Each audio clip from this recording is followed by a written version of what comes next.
Urban youth may suffer disadvantages due to their environments. These disadvantages may include poverty, exposure to violence and drugs, as well as educational and health disparities. Black youth disproportionately reside in urban environments with high levels of neighborhood disorder. Neighborhood disorder is defined as neighborhoods with high levels of poverty, crime, and drug use.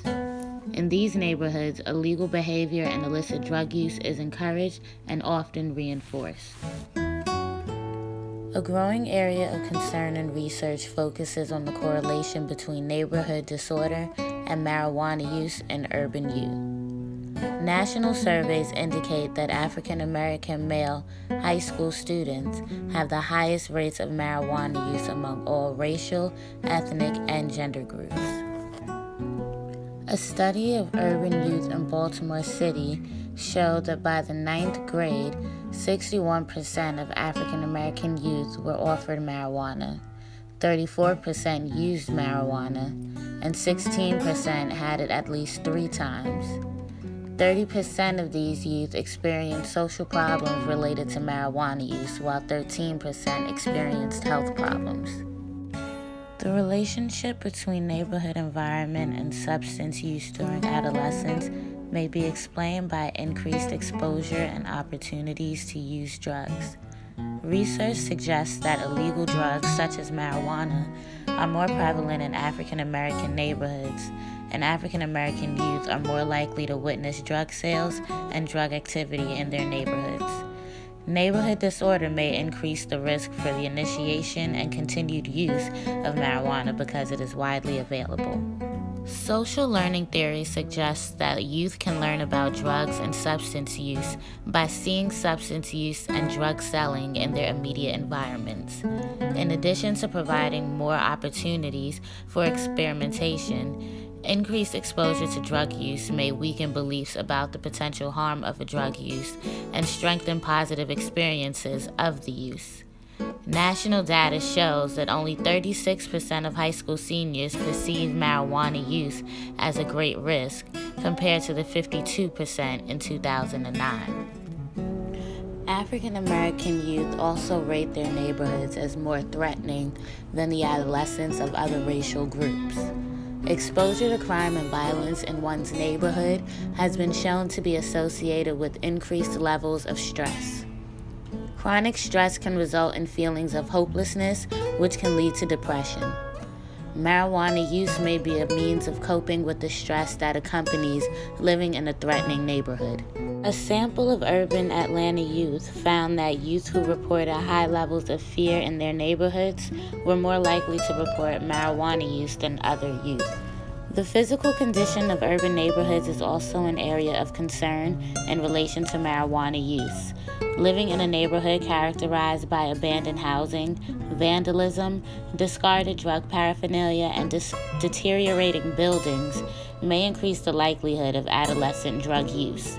Youth living in neighborhoods with an increasing presence of abandoned buildings were more likely to use marijuana 2 years after high school compared to youth living in stable neighborhoods.